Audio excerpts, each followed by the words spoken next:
డీలిమిటేషన్తో దక్షిణాదికి తీవ్ర నష్టం జరుగుతుందన్నారు మంత్రులు, కాంగ్రెస్ లీడర్స్. వచ్చే ఎన్నికల్లోనూ అధికారం చేజిక్కించుకునేందుకే డీలిమిటేషన్ చేస్తుందని విమర్శించారు.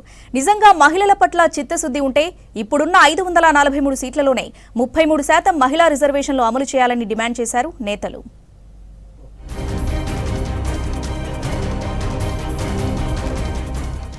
డీలిమిటేషన్ కి వ్యతిరేకంగా మేధావులు చేస్తున్న ఆలోచనలు, తీర్మానాలకు పార్టీ పరంగా మద్దతు ఉంటుందన్నారు మంత్రి పొన్నం ప్రభాకర్. డీలిమిటేషన్ పై రాహుల్ గాంధీ తన అభిప్రాయాన్ని స్పష్టంగా చెప్పారన్నారు. హైబ్రిడ్ పద్ధతిపై చర్చ జరిగితేనే కదా మంచిదా కాదా అని తెలిసేదని చెప్పారు.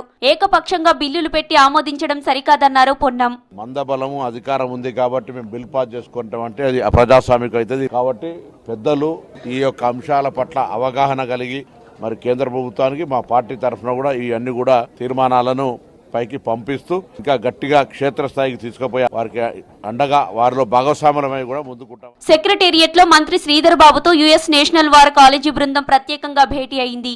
ఏరోస్పేస్, డిఫెన్స్, స్పేస్ రంగాల్లో తెలంగాణలో ఉన్న అపారమైన పెట్టుబడి అవకాశాలు, అనుకూలతల్ని బృందానికి వివరించారు మంత్రి శ్రీధర్ బాబు.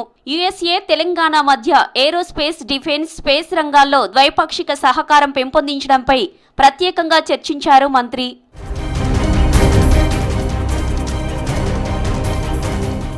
నిన్న సూర్యాపేట సమీపంలో జరిగిన రోడ్డు ప్రమాదంలో చనిపోయిన ఖమ్మం కాంగ్రెస్ మాజీ అధ్యక్షులు, సీనియర్ నేత మహమ్మద్ జావేద్ పార్థివ దేహానికి నివాళులర్పించారు మంత్రి తుమ్మల. రెడ్ హిల్స్ లోని తన నివాసంలో కుటుంబ సభ్యులను ఓదార్చారు. జావేద్ మరణం ఖమ్మంలో పార్టీకి తీరని నష్టమని చెప్పారు తుమ్మల.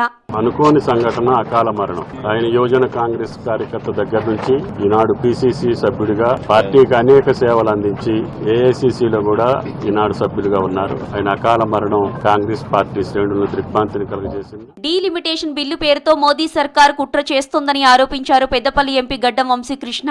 దక్షిణాది రాష్ట్రాల్లో బీజేపీకి బలం లేకనే ఓటు బ్యాంకు పాలిటిక్స్ తో నార్త్ లో బలపడేలా ప్లాన్ చేస్తోందన్నారు. సౌత్ స్టేట్స్ నుంచి పెద్ద ఎత్తున పన్నుల రూపంలో కేంద్రానికి నిధులు అందుతున్నా న్యాయం జరగడం లేదన్నారు వంశీకృష్ణ. బీజేపీ పార్టీ సౌత్ లో ఒక్క సీటు కూడా గెలవలేని పరిస్థితిలో ఉన్నది కాబట్టి కేవలం ఓట్ బ్యాంక్ పాలిటిక్స్ చేయడానికి నార్త్ లో వారి షేర్ పెంచితే వాళ్ళు నార్త్ వాళ్ళనే చూసుకుందామని పెద్ద ప్లాన్ వేస్తున్నారు.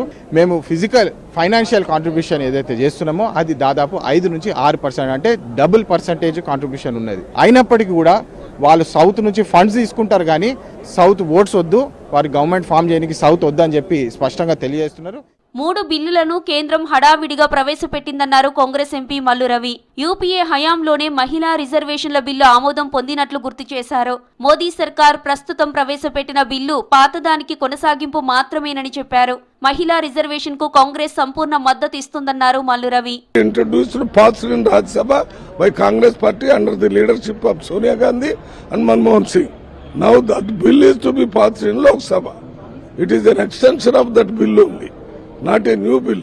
రాజ్యసభ అవకాశం ఇచ్చిన కాంగ్రెస్ అధిష్టానానికి ధన్యవాదాలు తెలిపారు ఎంపీ వేం నరేందర్ రెడ్డి. తెలంగాణ సమస్యలపై పార్లమెంటులో రాష్ట్ర సర్కార్ తరపున పోరాడతానన్నారు. కాంగ్రెస్ నాయకత్వం తనపై ఉంచిన నమ్మకాన్ని నిలబెట్టుకుంటానన్నారు. తెలంగాణ అభివృద్ధి కోసం కృషి చేస్తానని చెప్పారు వేం నరేందర్ రెడ్డి.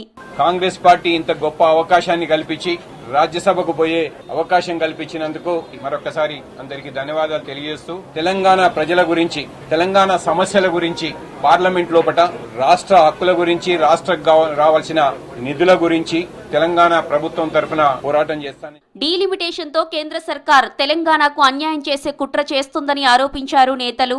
దక్షిణాది నుంచి ఎక్కువ శాతం పన్నులు కడుతుంటే తమకే అన్యాయం చేస్తున్నారని మండిపడ్డారు.